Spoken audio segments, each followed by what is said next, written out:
Bonjour à tous et bienvenue pour cet épisode numéro 15 du Basket Lab, le laboratoire du jeu. Alors, aujourd'hui, le sujet du jour, on va parler d'une des futures stars de la NBA de demain, l'ancien premier choix de la draft 2020, Anthony Edwards.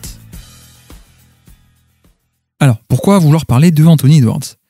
C'est assez simple en fait.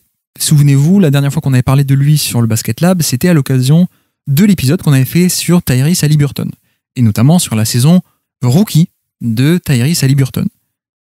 Et c'est vrai que dans cet épisode, on jouait un peu au jeu des comparaisons entre Haliburton et les deux autres stars, en tout cas les deux autres stars à l'époque de la QV 2020, puisqu'entre-temps, on a aussi Tyrese Maxey qui s'est un peu invité dans la conversation.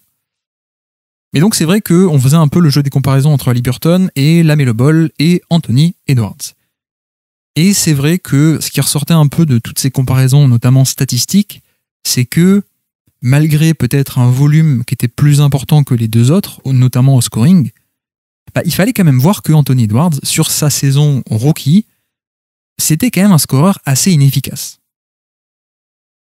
Et bon, c'est vrai que pour le coup, c'est pas non plus quelque chose de totalement anormal, c'est même plutôt la norme en NBA de voir qu'un joueur aussi jeune qu'Anthony Edwards sur un poste d'arrière ou de meneur soit inefficace. C'est un peu, voilà, c'est vraiment le cas classique. Donc, il n'y avait rien non plus de catastrophique ou d'alarmant, c'est vrai, mais surtout, il semblerait que on ne soit plus du tout dans ce cas-là aujourd'hui sur sa saison sophomore. Donc c'est pour ça que je voulais pas qu'on reste un peu sur cette impression de la saison rookie de Edwards, qui était plutôt une saison difficile et inefficace. Je me suis dit que ça pouvait être l'occasion de faire un peu une mise à jour sur Anthony Edwards, étant donné qu'il y a eu quand même une certaine évolution. Et donc, pour parler de Anthony Edwards, on reçoit aujourd'hui sur le Basket Lab un nouvel invité. Vous le connaissez peut-être, c'est Rafa. Rafa qui tient le compte de Minnesota Timberwolves FR sur Twitter, notamment. Rafa qui est également rédacteur sur Basket Info depuis des années, et notamment, Rafa c'est quelqu'un qui est spécialisé et a beaucoup écrit, en particulier sur le sujet des prospects de draft et de l'évaluation de jeunes joueurs. Donc forcément, aujourd'hui, pour parler d'un joueur des Timberwolves et en plus un joueur jeune, à propos duquel on va essayer de discuter de son niveau de jeu et de son profil de jeu d'un point de vue un peu scouting, forcément Rafa c'était un peu le candidat idéal. Donc aujourd'hui, dans notre laboratoire de recherche sur le jeu, on va parler de Anthony Edwards, de son profil de jeu et de son niveau de jeu en 2022. Bienvenue dans le Basket Lab.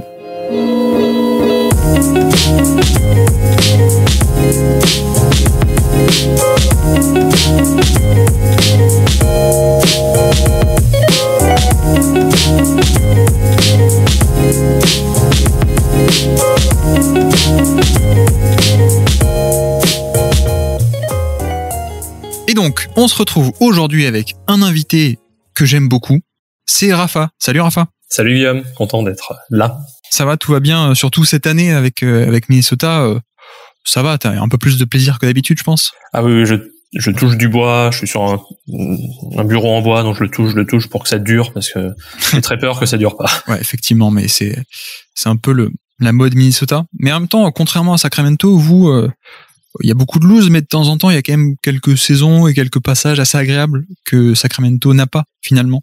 Oui, c'est vrai. Et puis on a fait les playoffs, nous, même si c'était... Voilà, c'est ça, par exemple. Ouais. Les pauvres. Vous avez beaucoup de loose, mais vous avez quand même des gros talents, vous avez des saisons de playoffs par-ci par-là, c'est pas mal. Mais oui, donc, je suis très content de t'avoir aujourd'hui pour parler justement d'un joueur en particulier que tu aimes beaucoup, et un joueur qui est parmi les meilleurs jeunes joueurs de NBA actuellement, qui fait partie donc des Minnesota Timberwolves, c'est Anthony Edwards.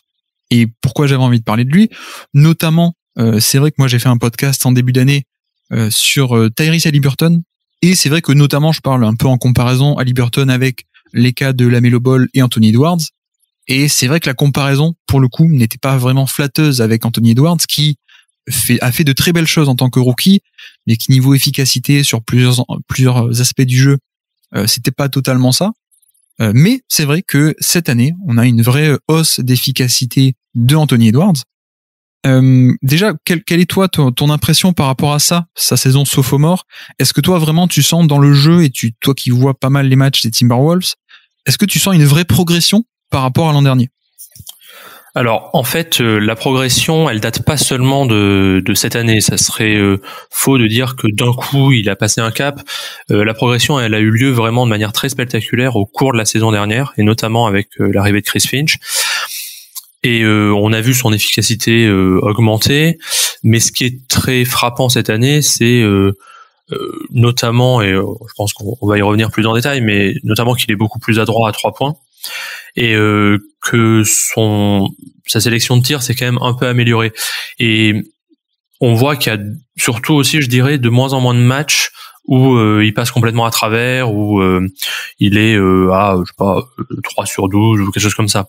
Donc je dirais que le saut qualitatif dans le style de jeu a eu lieu plutôt l'an dernier, et il est resté sur cette amélioration, et là il est en train de gagner en régularité, il me semble. Ouais, j'ai retrouvé le tweet aussi en question que tu avais posté sur le compte des Timberwolves France.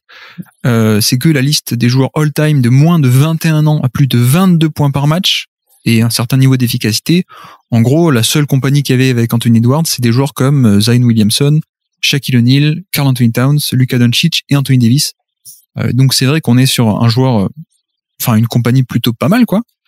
Et surtout, il n'a que 20 ans encore, Anthony Edwards, et c'est peut-être ça sa meilleure carte encore en tant que joueur et en tant que prospect de draft, prospect NBA, pardon. Oui, c'est ça, parce que s'il avait ces stats-là à 26 ans, bon, ça serait très satisfaisant, mais il y aurait pas non plus de quoi hurler au génie. Là, à se dire qu'à 20 ans, il en est déjà là, d'une part, en ayant un style de jeu en plus qui est très différent des Zion, des Shaq ou des Towns, puisque c'est un arrière. Et surtout en partant d'assez loin, puisque l'an dernier, les 3 premiers mois étaient quand même assez moyens, voire très moyens du point de vue de l'efficacité. Je trouve que ça montre d'une part un potentiel d'amélioration assez incroyable, et d'autre part, c'est pour ça que j'avais fait ce tweet d'ailleurs, c'était pour aller un peu contre la représentation de lui qui est faite, je trouve, qu'il est fun, qu'il fait des beaux dunks, qu'il est très prometteur, mais que en même temps c'est pas très efficace, et pour l'instant c'est pas un joueur NBA encore très affirmé du point de vue de l'efficacité.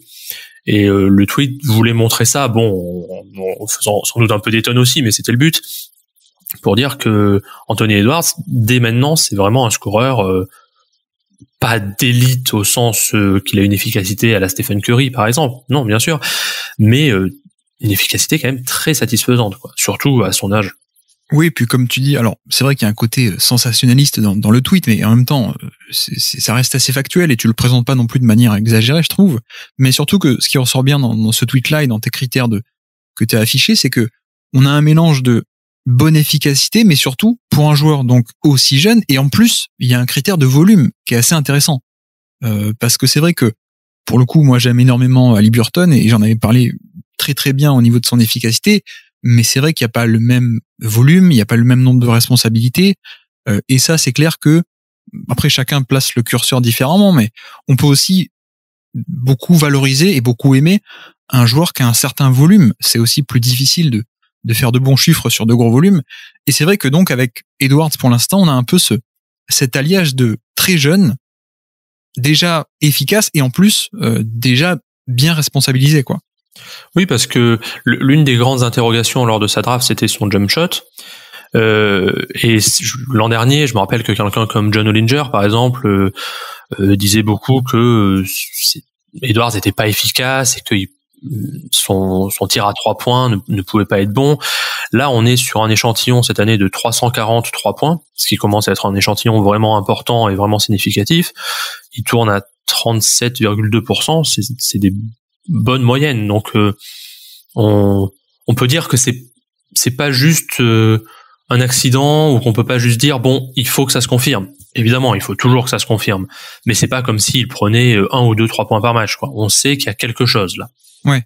Et puis que comme tu dis, c'est aussi une tendance C'est vrai que pour le coup, moi, dans le podcast sur Haliburton, je parlais de la saison rookie de Edwards, mais comme tu dis, il y avait en cours de saison, il y a eu une amélioration. Donc c'est vrai que à quel point est-ce qu'il faut prendre les chiffres de Edwards sur la saison rookie dans son ensemble, peut-être qu'il faut un peu disséquer la première partie et la deuxième partie. C'est une tendance donc qui remonte déjà à pas seulement cette saison, quoi. Donc ça c'est vrai que c'est assez intéressant. Alors toi justement, avant qu'on embraye là-dessus, quelques souvenirs que tu peux nous partager de Edwards très globalement en tant que prospect de draft à l'époque, parce que tu avais suivi un peu ça, tu es un peu un expert de la draft depuis quelques années. En même temps, t'as pas le choix, t'es fan des Timberwolves. Mais non, cette année-là, tu savais que t'allais avoir un gros choix, tu l'as un peu scouté. Quelle était un peu l'idée générale et le profil qu'on attendait sur Edwards? Alors, il était annoncé comme, donc il y avait 3 joueurs qui étaient annoncés comme les meilleurs de la draft, mais avec beaucoup de réserves, beaucoup de perplexité. Donc il y avait lui, Lamelo et James Wiseman. Et ce qui revenait beaucoup à propos d'Edwards, c'était l'idée que c'était un scoreur dont l'efficacité était un peu douteuse. Je crois que de souvenir, il était à 29% à 3 points, notamment parce qu'il avait une sélection de tirs qui était pas bonne, hein. Il prenait beaucoup de tirs en sortie de dribble et il allait pas beaucoup au cercle, alors que ses qualités physiques, ça, étaient indéniables, et c'est ce qui sautait aux yeux et ce qui saute toujours aux yeux. C'est un monstre physique. Et donc une des comparaisons qui venait beaucoup, c'était Dion Waiters, de se dire c'est peut-être un joueur qui en fait ne sait pas trop comment jouer, qui shoot un peu n'importe comment tout le temps et qui n'utilise pas vraiment ses armes.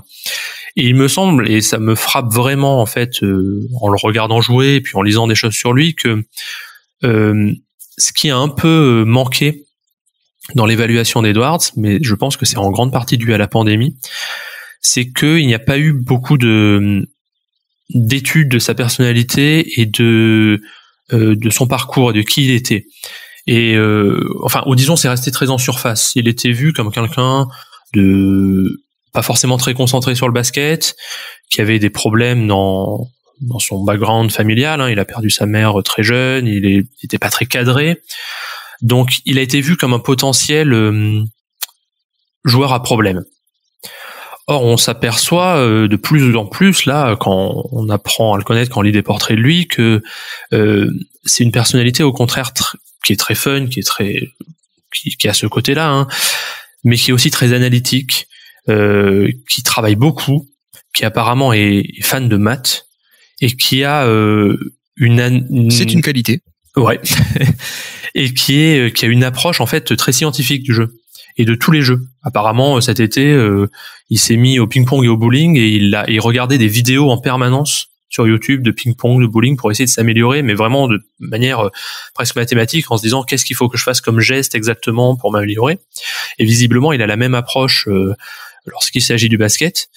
Et donc, je pense qu'il y a toujours ce décalage un peu entre sa réputation en surface, c'est-à-dire ce scoreur un peu fun, un peu qui a un phénomène physique, mais bon, tout ça n'est pas très sérieux, et le type de personnalité qu'il est vraiment et de joueur qu'il est vraiment.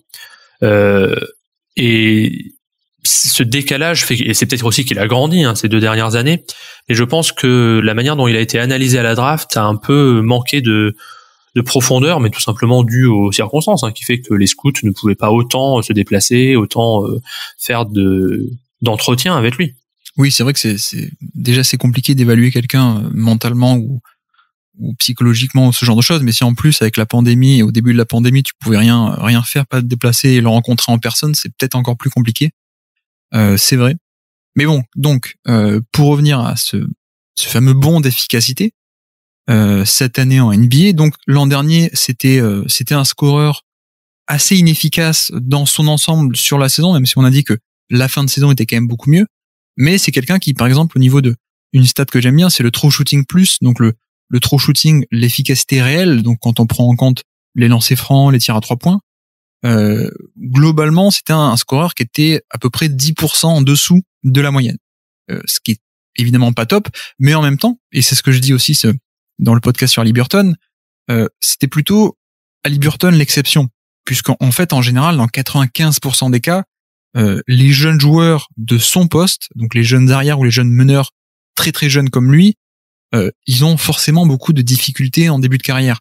Si tu prends les débuts de Garland, si tu prends les débuts de Colin Sexton, de Trae Young, de tous ces jeunes meneurs arrière qui sont arrivés en NBA, leurs premières années, c'était aussi des scores en dessous de la moyenne. Donc c'est pas si grave que ça. Et donc cette année, on a un true shooting plus qui est passé de 91, donc 9% en dessous de la moyenne, 91, à aujourd'hui 101, donc 1% mieux que la moyenne. Donc globalement, voilà, au niveau de la moyenne. Et c'est vrai que ça change pas mal de choses, je trouve, en termes de valeur d'avoir cette efficacité qui n'est pas encore une efficacité de superstar, on sera d'accord là-dessus, mais qui est déjà une efficacité bonne, quoi. Surtout que quand on nuance un peu avec son rôle et son profil, le profil de tir qu'il est amené à prendre, évidemment, c'est pas pareil d'être au niveau d'efficacité moyen quand on est un créateur balle en main comme lui, ou quand on est un finisseur qui fait que des pick and roll, quoi. C'est pas le même niveau, qu'on peut pas le mettre sur la même échelle. Donc, pour le coup, pour un joueur aussi jeune qui n'a que 20 ans, sophomore, être au niveau moyen d'efficacité de la NBA, c'est déjà plutôt bien, je trouve. Si on parle en termes de points par tir, il a 1,12. À la limite, on s'en fiche, mais ce qui est bien, c'est que du coup, on peut utiliser ce chiffre pour le situer par rapport aux autres joueurs NBA, et notamment par rapport aux joueurs qui ont plus de 25% d'usage, donc un certain niveau de minimum de responsabilité et un certain nombre de minutes cette année, il est 27e sur 57 joueurs qui répondent à ces critères. Donc, voilà, l'an dernier, on était plutôt un joueur qui était dans le bas-fond du classement. Cette année, on est quelqu'un qui est plutôt, quand on le compare aux joueurs qui ont, comme lui, pas mal de responsabilités, il est plutôt au milieu, quoi, dans le peloton du milieu. Encore une fois, pas encore tout en haut, mais certainement plus tout en bas comme l'an dernier. Donc déjà, ça, c'est plutôt une bonne chose, quoi. Et notamment, j'avais noté, il est au niveau de joueurs comme Lillard, Chris Paul, Devin Booker, Malcolm Brogdon, Donovan Mitchell, Ja Morant, etc. Et il fait même mieux, un peu mieux ou parfois beaucoup mieux que des joueurs comme Tatum, Bradley Beal, Brandon Ingram, Tyler Hero, Gilgeous-Alexander ou même Luka Doncic. Donc voilà, on a vraiment un joueur qui a acquis une certaine efficacité, et quand on le compare aux joueurs qui jouent comme lui avec ce profil-là et pas mal de responsabilités dans le jeu, bah finalement cette année il s'en sort plutôt pas mal, même très bien. Donc voilà.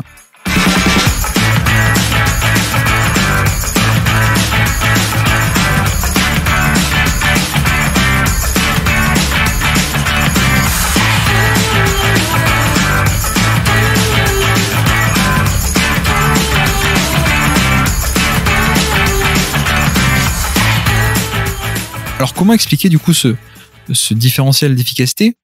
Au niveau de la fréquence de répartition des tirs, bah, il prend à peu près les mêmes tirs qu'avant, mais effectivement, comme tu as commencé un peu à le dire tout à l'heure, bah, c'est vrai que la différence principale, c'est que le 3 points cette année, il rentre beaucoup mieux qu'avant. Oui, et alors même si quand on regarde les stats, alors un peu brutes, de pourcentage à 3 points et à 2 points, donc il y a une hausse de 5 points pour le pourcentage à 3 points, mais aussi de 5 points pour le pourcentage à 2 points. Donc il n'y a pas que le 3 points, mais c'est certain que vu le volume qu'il prend de tirs à 3 points, je crois que c'est 45% de ses tirs, c'est capital que ça rentre. Et alors, bon, je suis pas du tout un spécialiste de ça, de la motricité du tir, mais j'ai l'impression que son tir est plus régulier dans le geste, je veux dire, que la rotation est meilleure, que il y a quelque chose de plus régulier. Alors encore une fois, je saurais pas en dire plus techniquement, mais 38% pour un joueur qui prend beaucoup de 3 points en sortie de dribble, hein, puisque c'est une bonne partie de son jeu, c'est vraiment pas mal. Et alors, ce qui est vraiment, je pense, un gros facteur de hausse dans son efficacité, c'est que en catch and shoot, maintenant, c'est devenu un joueur extrêmement fiable.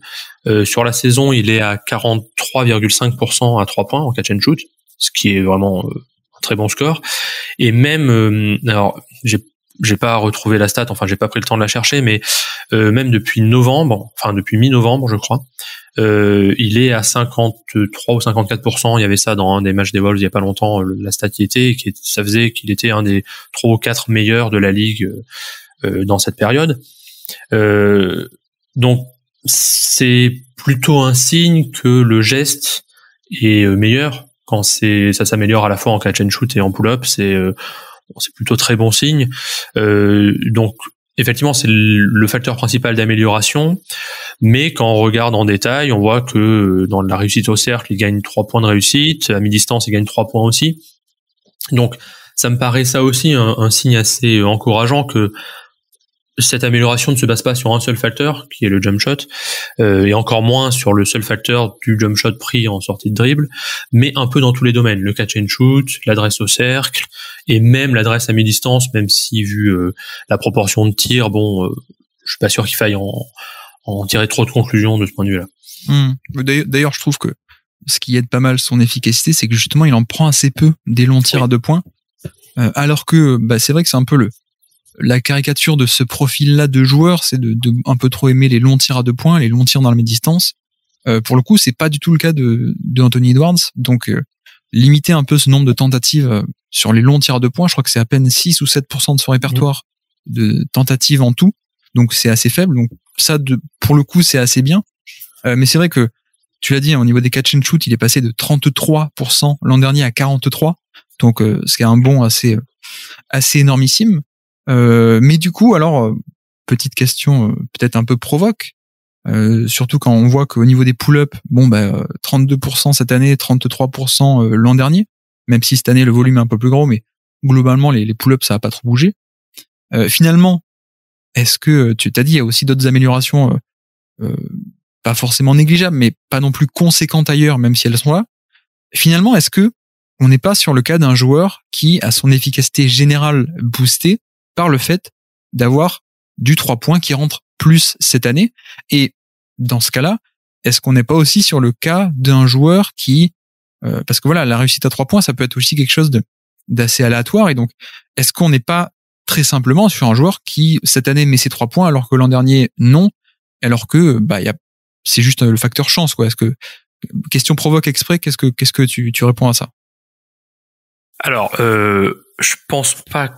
Enfin, en partie, mais je pense pas, parce que déjà il y a ce que je disais tout à l'heure sur l'amélioration générale du geste, qui a été retravaillé, je crois, à l'entraînement.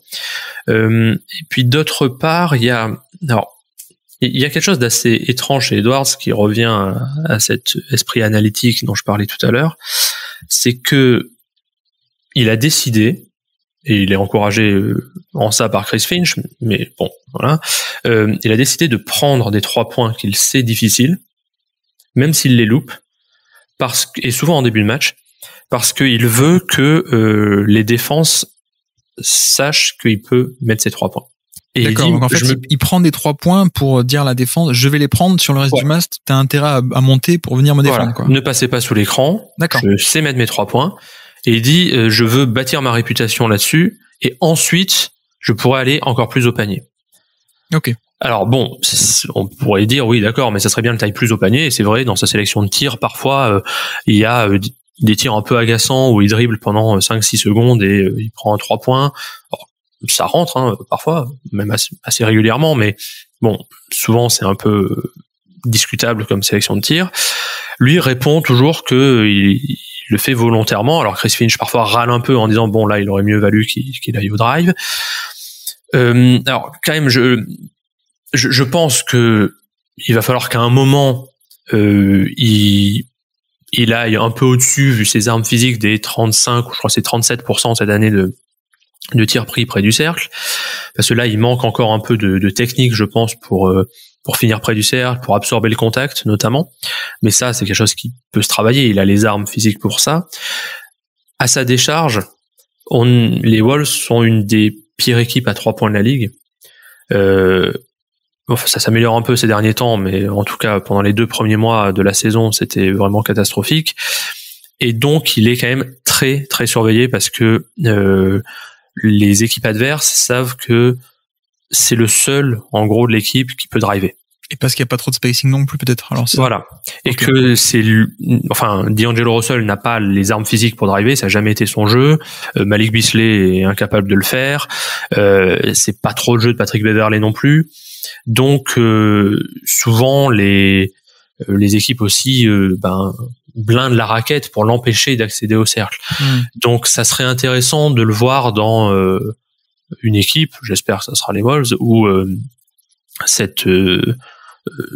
spacing est meilleur. Et d'ailleurs ça se voit dans les line-up où il y a Beasley, Russell et Towns et McDaniels par exemple, qui sont sans doute les line-up avec les 4 meilleurs shooters. Plus de spacing, ouais. Voilà. On sent tout de suite que Edwards a plus d'espace et que du coup son efficacité augmente. Donc je pense que c'est des petits réglages, mais je crois vraiment pas que ça soit seulement dû aux 3 points à l'amélioration. Je pense que c'est un travail en cours, quoi. T'as pas non plus peur que ce soit de la réussite un peu passagère, quoi. Parce que moi, je t'avoue que c'est un peu, alors, j'ai pas envie d'apparaître comme un hater de Anthony Edwards, au contraire, mais c'est vrai que sur ce genre de cas, pour l'instant, en tout cas, j'ai envie de dire, ok, c'est très bien, on verra sur du long terme. Non pas on verra, ça va se dégringoler ou quoi que ce soit, mais je serai plus rassuré quand on aura une saison ou deux à 38% pour être un peu sûr. Pour l'instant, je me demande à quel point ça peut être un facteur un peu aléatoire, mais c'est vrai que mine de rien, on en parlera tout à l'heure, mais bon, je peux le faire maintenant de suite. Au niveau des indicateurs des lancers francs, c'est quand même plutôt pas mal. C'est pas non plus élite, mais on est sur du 78% en NBA et 77% en NCAA. Bon, c'est pas très très bon, c'est pas excellentissime, mais c'est pas catastrophique, quoi. Donc un mec qui est autour des 78% en lancer franc, qui nous sort des saisons à 37-38% à 3 points, ça me choque pas trop, quoi. Si c'était je sais pas moi, un mec qui était à 60% en lancer franc, qui faisait une saison à 40% à 3 points, là oui, on pourrait un peu être étonné et être un peu plus suspect. Là, c'est vrai que bon, l'indicateur de lancer franc n'est pas exceptionnel, mais il rassure un peu de ce côté-là. Après, c'est vrai que l'efficacité générale, elle est aussi difficile à lire, parce que comme tu dis, au niveau des catch and shoot, il est plutôt très bon, plutôt 43% à 3 points sur les catch and shoot, donc c'est pas mal. Au niveau des pull-ups, c'est vrai que ça coince un peu plus. On est sur la même efficacité que l'an passé, autour des 32%. Et notamment, j'ai un peu décortiqué ces pull-ups là. Quand on enlève les pull-ups après seulement un dribble ou 2 dribbles, et qu'on se concentre sur les pull-ups où il doit prendre plus de 3, 4, 5, 6, 7 dribbles avant de shooter, donc qui sont un peu les situations où il se crée balle en main concrètement, et pas seulement une situation où il pose un dribble et il shoot rapidement après. C'est vrai que c'est pas non plus exceptionnel sur ce domaine-là. Donc c'est vrai que le pull-up n'a pas trop bougé par rapport à l'an dernier. C'est vraiment un boost d'efficacité du catch and shoot. Donc ça, on verra. Mais c'est vrai que au niveau du pull-up à 3 points, il l'a, mais on n'est pas encore sur un niveau peut-être de respectabilité qui est encore très grand. Tu parlais justement de vouloir prendre ses tirs pour créer de la gravité et de la dangerosité dans le périmètre et sur les pick and roll. En fait, s'il arrivait à les mettre avec une meilleure efficacité, ça l'aiderait d'autant plus à créer cette dangerosité. Pour l'instant, c'est pas trop le cas, malheureusement. Mais comme actuellement il est dans une dynamique de progression, en tout cas, ça semble être légèrement au niveau du jump shot, ce sera aussi à suivre. Voilà, toi, en termes de gravité, c'était une des questions que j'avais. Sur les pick and roll, comment est-ce qu'il est traité pour l'instant? Est-ce que les gens passent dessous? Est-ce qu'ils passent au-dessus systématiquement? Où est-ce qu'on en est à peu près? Alors en fait, la plupart des pull-ups à 3 points ne sont pas en situation de pick and roll. C'est vraiment de l'isolation, où il est face à face avec un défenseur et bon, il tire.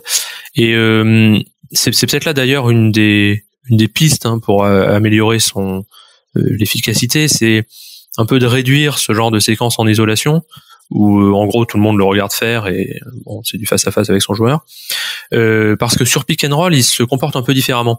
C'est-à-dire que il va pas prendre énormément de 3 points en sortie de dribble mobile, si on peut dire. Il prend pas des pull-ups en sortie de l'écran.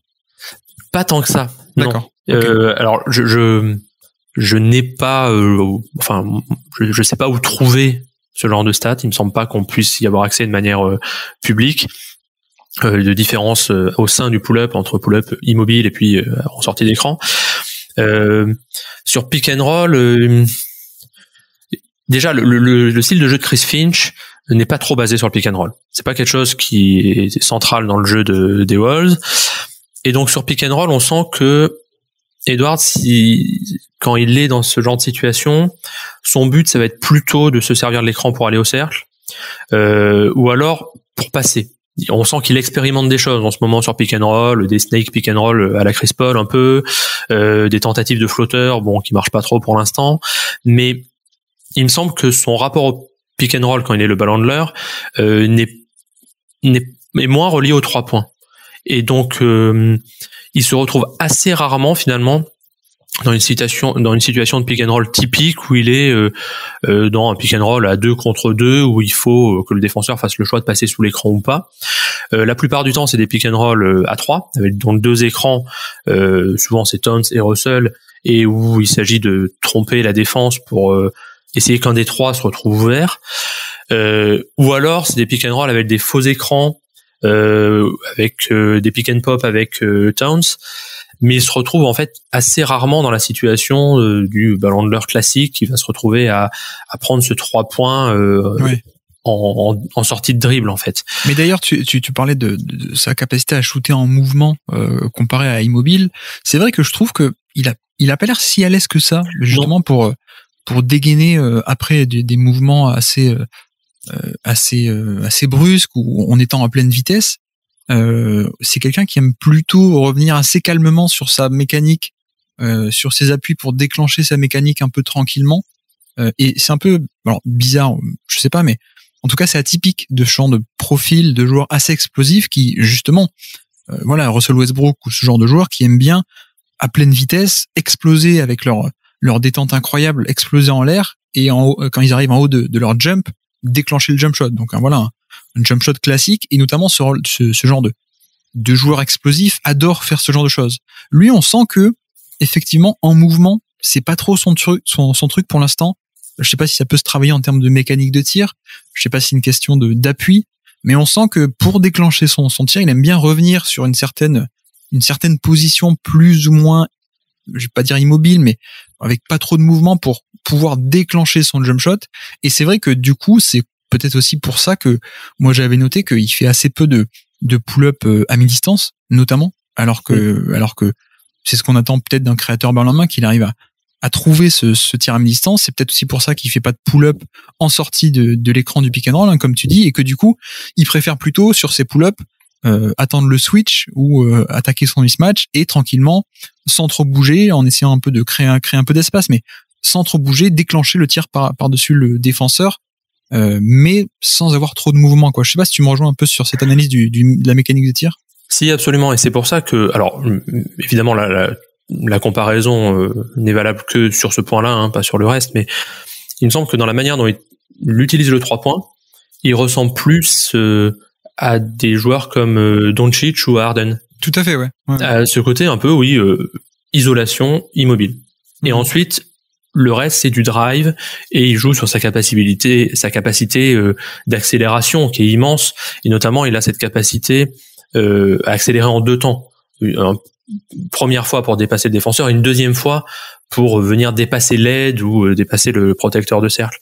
Donc oui, c'est un style qui n'est pas celui du meneur classique comme je sais pas moi, comme Lillard par exemple, mais plus du ball handler de taille un peu plus importante comme Harden ou Doncic. Alors évidemment, il n'a ni la réussite au cercle, ni surtout le playmaking de ces deux-là pour l'instant. Donc c'est pour ça qu'il faut faire attention dans les comparaisons. Mais de ce point de vue-là, en tout cas, il me fait penser à eux.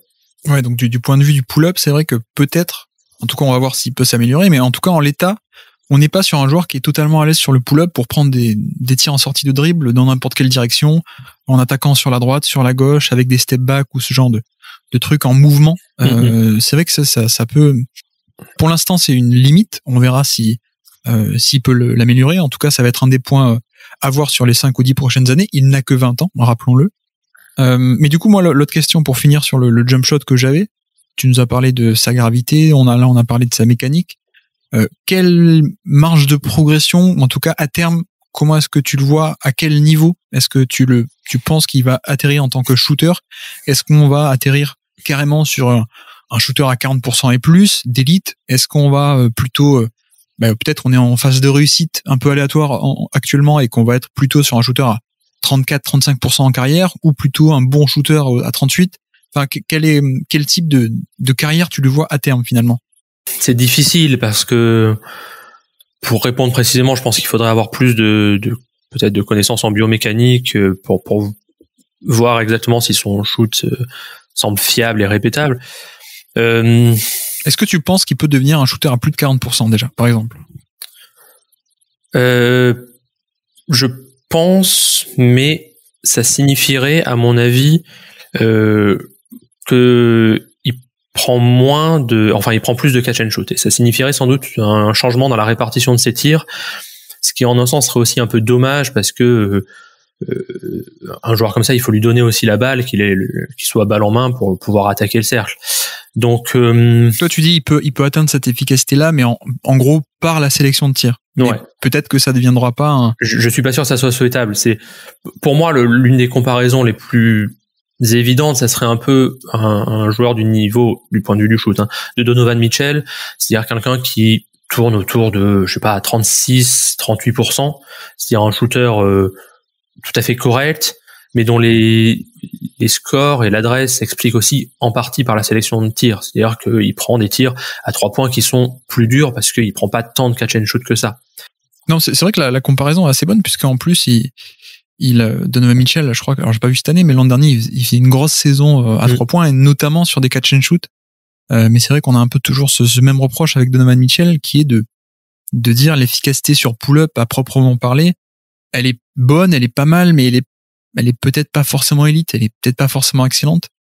Oui, mais et en un sens, il a pas tort, Edwards, quand il dit ce qui compte, c'est aussi, et on le sait, la gravité, ça tient aussi à l'effet psychologique que ça fait sur une défense, c'est-à-dire la capacité à ne pas passer sous l'écran, par exemple, ou à ne pas le laisser ouvert.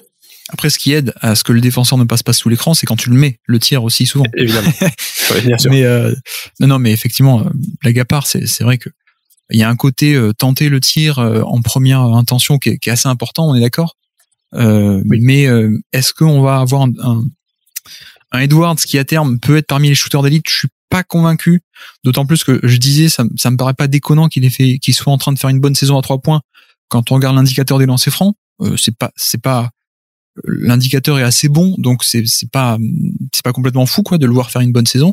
Mais par contre, c'est vrai que en termes de potentiel, ce que ça nous prédit, ce que ça nous indique, ces lancers francs, c'est qu'on n'est peut-être pas du tout effectivement sur un shooter d'excellence, qui sont plutôt, sachant que les deux éléments sont corrélés, le fait de mettre des lancers francs et de mettre des 3 points, c'est corrélé au même genre de qualité qui sont la mémoire gestuelle, le toucher de balle, la précision, la coordination main-œil, etc. Et c'est vrai qu'en général, les shooters à plus de 40% ou les shooters de très très haut niveau, ils sont plutôt autour des 85-90% de lancers francs. C'est pas trop le cas de Edwards, donc je pense qu'on peut s'attendre à une bonne carrière avec un bon niveau autour des 38%, comme actuellement d'ailleurs.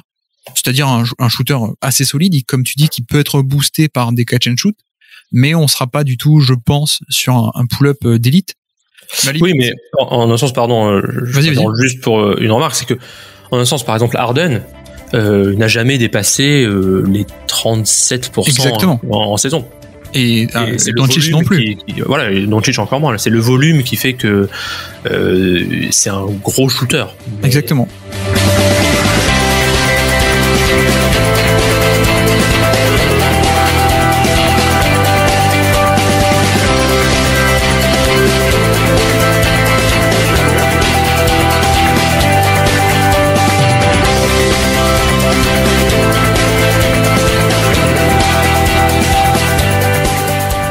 Mais justement, c'est là où je voulais en venir, c'est que justement, ça peut ne pas être hyper grave s'il n'est que un bon shooter de pull-up, s'il compense notamment avec du drive et avec du passing. À moins que tu aies d'autres choses à rajouter sur le jump shot, on peut passer peut-être à cet aspect-là du drive. C'est pas hyper grave si le jump shot n'est pas élite tant que ça compense derrière pour attaquer le panier. La question que je te pose de suite, est-ce que c'est le cas pour l'instant? Ça s'améliore, disons. C'est pas encore le cas, non, ça s'améliore. Donc actuellement, dans l'adresse au cercle, il est à 62%, ce qui est dans la moyenne, disons, pour un arrière. D'après Cleaning the Glass, on est au 48e percentile, donc il y en a 47 qui sont moins bons que lui et 52 qui sont meilleurs que lui. Bon, voilà, c'est la moyenne. Il a plutôt augmenté son nombre de drives, même par rapport à l'an dernier. Et ce qui manque, je pense, c'est, comme je le disais un tout petit peu tout à l'heure, c'est que il me semble qu'il a pas assez de lancers, parce que il manque un peu de technique près du cercle, notamment dans sa capacité à jouer avec le contact du défenseur. J'ajouterais aussi, même si là peut-être c'est le fan qui parle, c'est possible, mais que comme c'est encore un joueur très jeune, on lui siffle pas tant de fautes que ça. Oui. Et donc peut-être qu'avec la réputation, petit à petit, il aura un peu plus de fautes. Parfois, c'est vrai que il pourrait la jouer de manière un peu plus subtile parfois, mais c'est vrai que parfois il y a vraiment faute sur lui, il a pas de lancer. Bon, ça viendra peut-être. Moi, ce que je trouve ce qui peut aussi être difficile à arbitrer avec ce style de jeu très explosif parfois, où tu sais pas trop comment arbitrer certains contacts tellement il va vite, quoi. Ouais, absolument. Moi, ce que je trouve intéressant, c'est que quand on regarde les stats un peu en détail, on voit que le nombre de passes qu'il fait en sortie de drive est de plus important. Donc, il a de moins en moins l'effet vision un peu tunnel que peuvent avoir certains joueurs qui vont beaucoup au panier. Ça, est-ce qu'il l'avait au niveau de la NCAA, si tu te souviens ou pas? Est-ce qu'on disait ça de lui, qu'il avait une vision tunnel ou pas? Oui. D'accord, donc c'est un vrai progrès alors. Ouais, okay. Je pense. Alors, le problème, c'est qu'il fait encore pas mal de turnover. Mais ce qui est assez encourageant par rapport à, je vais prendre un traumatisme de tout fan des Vols qui est Andrew Wiggins, mais c'est que son dribble est bon, est bien meilleur que Wiggins, par exemple. Oui. Donc souvent, alors ça peut lui arriver de perdre le ballon, de se faire piquer le ballon sur le dribble parce que il en fait un peu trop, mais c'est pas parce que son dribble est trop ou parce que il maîtrise pas bien le dribble quand il accélère.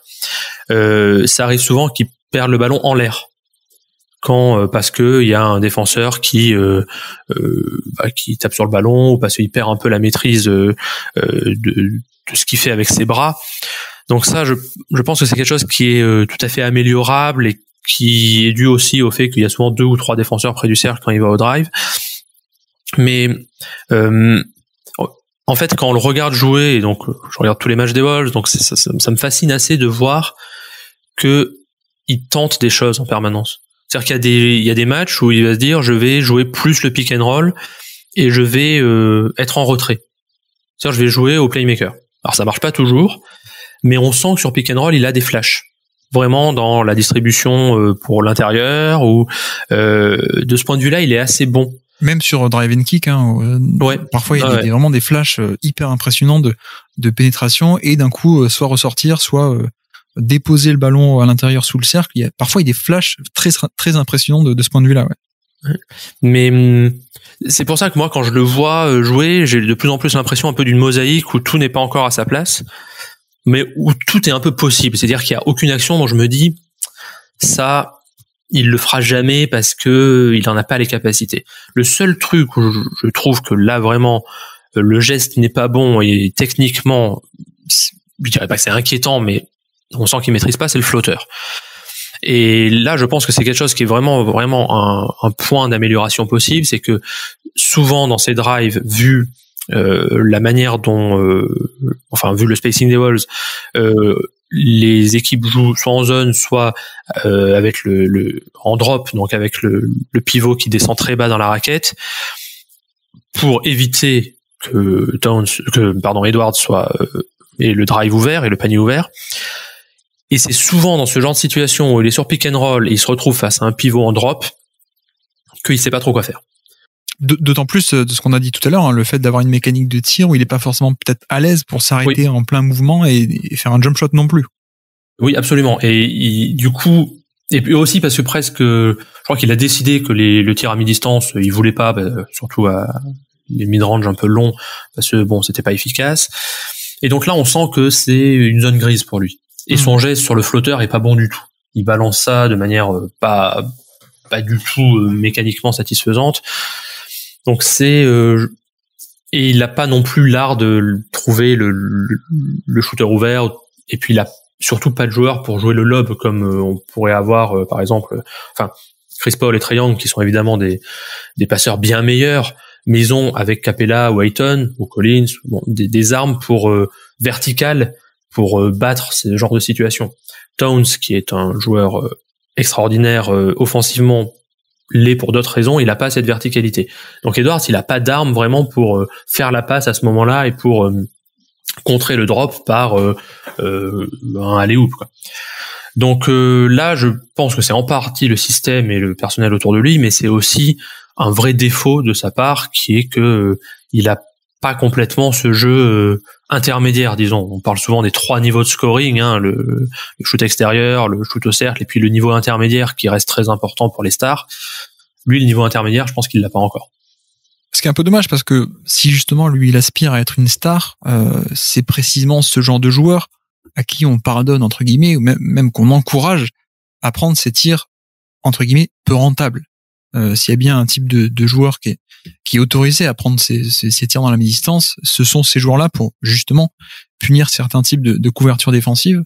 Mais donc, du coup, si on prend tout ce que tu nous as cité là sur le drive, et avant que je dise quelques chiffres, toi, globalement, en prenant tout ça en compte et même en venant nuancer par le contexte de Minnesota, quelle note, par exemple, tu lui donnerais sur 10? Combien d'étoiles tu lui donnes sur 10 en termes de capacité et d'impact et de valeur sur drive? Je lui donnerais, je sais pas, un peu plus que la moyenne, disons 6, quelque chose comme ça, parce que en partie parce que je trouve qu'il s'améliore un peu, ouais. Et puis aussi pour quelque chose qui lui est presque pas imputable, disons, en termes de progression, mais c'est juste que son potentiel physique est tel que de toute façon il est une menace. C'est-à-dire que les équipes, les défenseurs se sentent obligés de protéger le cercle à 2 souvent quand ils drive, parce que tout simplement ils ont peur de ce gars qui déboule et qui est physiquement incroyable. Donc exactement comme on parlait de la menace de la gravité à 3 points, là il y a une forme de gravité aussi qui est tout à fait. On peut pas laisser Anthony Edwards aller au cercle comme on laisse Josh Okogie, quoi, dont on sait que ça va merder de toute façon. On parlera peut-être tout à l'heure de lui, on verra. Mais non, mais c'est vrai que du coup il y a 2 façons de voir les choses. Bon, je sais pas si je mettrais moi la même note que toi sur le drive, mais admettons, s'il est à 6 sur 10, il y a 2 façons de voir les choses. Soit tu te dis c'est décevant parce que quand on voit ses qualités athlétiques, qu'il ne soit que à 6 sur 10, soit tu te dis justement, il a des qualités athlétiques assez incroyables, il a déjà un peu de technique, même si il est très loin d'être parfait techniquement. Mais donc à 6 sur 10, à peine à 20 ans avec de telles qualités, finalement on a peut-être une marge de progression, peut-être pas démentielle, mais très très importante pour lui sur drive. Donc c'est peut-être ça qui est encourageant. Oui, et si tu me posais la question alors qu'il avait 23 ans, la note serait beaucoup plus basse. Oui, effectivement. Mais là, disons, vu ce que je vois de lui depuis 1 an et demi et de sa capacité à intégrer plein de choses dans son jeu pour le modifier, ma note est un peu prospective aussi. C'est se dire, bon, je vois des choses qui me laissent dire que sur le drive, c'est en partie dû au système et en partie un travail en cours. Okay. C'est-à-dire que c'est pas le même joueur que c'était en début de saison rookie. Ça, j'en suis à peu près convaincu. Ok. Donc j'avais noté quelques chiffres, effectivement. Il est à 11 drives par match en moyenne, ce qui est plutôt un bon total pour le coup. Sur les joueurs qui sont à plus de 25 minutes par match en moyenne cette année, il est 37e, donc 37e sur 171. C'est plutôt pas mal.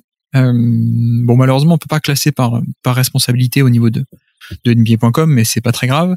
Et au niveau de la finition, tu parlais de 60% au panier. Ce que je trouve intéressant, c'est que justement, on peut séparer les tirs qui sont un peu soit des cuts, soit de la transition, et de l'autre côté, les tirs sur drive, justement. Et du coup, sur NBA.com, on apprend que il est autour des 48% de finition au panier au niveau des drives. Ce qui n'est pas non plus excellent, mais qui n'est pas non plus mauvais, quoi. Je pense qu'on est plutôt autour de la moyenne, pas forcément très très haut, mais voilà. Et surtout, ce qui est intéressant à noter, c'est qu'il y a une progression assez notable avec, enfin assez notable, non peut-être pas, mais en tout cas non négligeable par rapport à l'an passé où il était autour des 45-46%, je crois. C'est là-dessus quoi. 46.3, ouais, j'ai les mêmes chiffres. J'étais un peu pas sévère, mais moi c'est un des éléments qui me faisait un peu douter par rapport à l'an dernier, notamment sur le fameux podcast que j'ai fait sur Haliburton. C'est que voilà, la finition au panier, elle était pas là. Ça me posait un peu problème. Là, c'est vrai que cette année, ça va un peu mieux. On n'est pas encore incroyable, mais ça va un peu mieux, donc c'est encourageant. On est au niveau de joueurs comme Terry Rozier, qui est pas forcément une référence en termes de finition au panier, Trae Young, Jalen Green, D'Angelo Russell, qui est pas non plus une référence, mais après Gilgeous-Alexander aussi, qui est même un peu en dessous. Qui fait une mauvaise saison d'ailleurs, là-dessus, mais c'est vrai. Mais t'as raison, hein, on a même du Mike Conley et Bradley Beal qui sont pas si loin que ça, finalement. Donc, première chose qu'on peut dire, c'est que la finition au panier, elle était plutôt mauvaise, voire même très mauvaise, et elle s'améliore, donc c'est assez encourageant ça, peut-être. Mais c'est vrai que, autre stat que j'avais noté, il va chercher des points sur des drives, donc que ce soit panier ou lancer franc, il va chercher des points 57% du temps sur des drives. Et c'est plutôt pas mal, on est sur la même proportion que des joueurs comme justement Gilgeous-Alexander, James Harden et Luka Doncic. Le problème, c'est que, enfin le problème quand on compare Edwards à ces top joueurs, c'est que il y a l'autre aspect du drive qui est que forcément ces joueurs-là ont une capacité à créer du jeu collectivement qui est bien plus grande que Anthony Edwards, qui a de très très beaux flashs par moment, qui a de très belles passes par-ci par-là sur drive et sur drive and kick, etc. Mais qui, c'est vrai, de manière globalement n'a pas le même impact, évidemment. Tu le disais, il est un peu mieux cette année, mais on est autour de 5% d'assists sur des drives. Bon, le chiffre on s'en fout, mais voilà, sachez juste que par exemple Gilgeous-Alexander est à 13%, Doncic à 14% et James Harden à 12%. Donc on est quasiment même plus du double pour ces joueurs-là en termes d'impact. Donc c'est vrai que c'est un peu ça montre aussi qu'il est pas encore du tout au niveau de ces slashers d'élite qui peuvent avoir un impact. Et c'est là où du coup pour moi il y a 2 points d'amélioration, je pense, en tout cas 2 points à surveiller. C'est d'une part la finition dont on a déjà parlé, et d'autre part donc c'est cette espèce d'impact sur le jeu de manière collective qu'il peut essayer de créer en pénétrant, comme tu dis, avec sa dangerosité, avec sa gravité, en essayant d'attirer à lui des gens quand il pénètre, et ensuite de libérer des ballons et de créer du jeu pour autrui. Ça, c'est peut-être quelque chose que tu disais, il était en progression, mais qui fait peut-être pas encore assez. Je sais pas si t'es d'accord avec moi.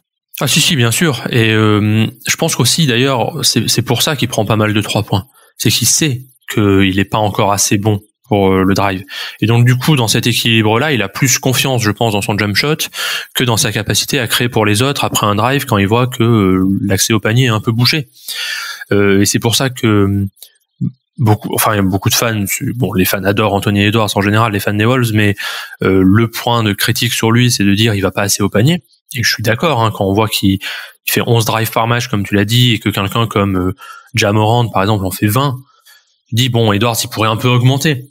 C'est vrai. Et en même temps, en l'état actuel des choses, s'il augmente trop son nombre de drives, je pense que aussi son taux de turnover va augmenter et que ça va pas forcément être efficace pour l'équipe. Peut-être que ça serait efficace pour lui pour progresser, parce que c'est en répétant ça qu'il va apprendre à affiner sa vision du jeu, à affiner sa capacité à créer au contact des paniers. Mais pour l'équipe actuellement, je pense que c'est quand même un peu plus efficace que en fait ils prennent le 3 points, même si visuellement c'est un peu agaçant. C'est pas parce qu'il est si costaud que c'est si facile non plus d'aller au panier et d'une part de scorer et d'autre part de passer. C'est quelque chose qui est pas si évident, et c'est sûr que c'est le point d'amélioration, je pense, cette capacité à créer. Et d'ailleurs, même quand il est en isolation à 3 points, derrière la ligne de 3 points, s'il avait une meilleure vision du jeu, je pense que ça l'aiderait à parfois ne pas prendre ce genre de 3 points et à trouver le shooter ouvert. Alors bon, c'est dû aussi au fait que peut-être que ça bouge pas assez autour de lui, hein, comme souvent quand on est dans un système d'isolation comme ça, mais c'est le truc qui peut faire débloquer son jeu pour passer de joueur déjà très très efficace, très spectaculaire au scoring à superstar offensive, ce qu'il n'est pas pour l'instant, clairement. Ouais, après la question c'est à quel point est-ce qu'on peut améliorer ce genre de choses. C'est peut-être un élément du jeu plus difficile à améliorer, je dis pas que c'est impossible, mais en général c'est vrai que ça a tendance à venir avec l'âge, notamment tout ce qui est vision du jeu, compréhension du jeu, etc.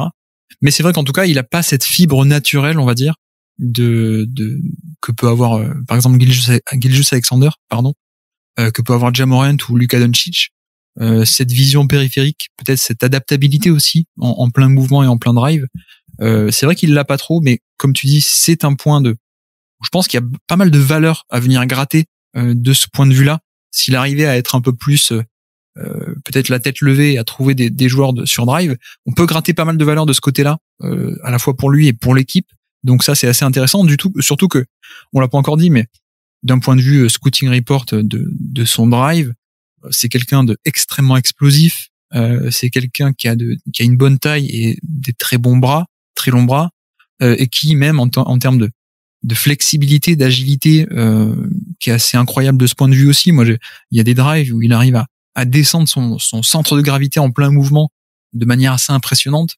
Enfin bref, c'est un athlète assez incroyable que je trouve peut-être pas aussi incroyable que ça, balle en main parfois en termes de fluidité ou de coordination, mais à la limite, c'est quand même un niveau qui est très très intéressant. Donc c'est vrai que, voilà, encore une fois, je pense qu'il y a pas mal de valeur à gratter de ce point de vue-là s'il pouvait exploiter son potentiel athlétique, on va dire, sur drive. Oui, je suis tout à fait d'accord avec toi. Moi, c'était pour préciser sur le playmaking que de toute façon, je pense pas qu'il puisse être un meneur. Enfin, il n'aura jamais le playmaking de Doncic, d'Harden. Oui. Mais ce genre d'arrière, ce qui est intéressant, c'est d'arriver à être un joueur qui tourne autour de, disons, 5-6 passes décisives par match, même si c'est une stat très brute et que bon, il faut la prendre avec plein de pincettes, mais avoir l'évolution, je reviens sur Donovan Mitchell, mais de Mitchell par exemple, ou d'un DeMar DeRozan, qui au départ était vu comme un joueur qui était un peu un trou noir, et qui a développé au fur et à mesure, et qui continue de développer un vrai sens du playmaking, mais qui ne tournera jamais à 10 passes décisives par match, mais le but c'est d'être capable de faire les passes sur les drives ouverts, de trouver le joueur ouvert, voilà, et un peu ce qu'a réussi à faire Donovan Mitchell d'ailleurs. On parlait de lui comme comparaison. Ces 2 dernières années, Mitchell est plutôt pas mal de ce point de vue-là, quoi. Ouais, c'est ça.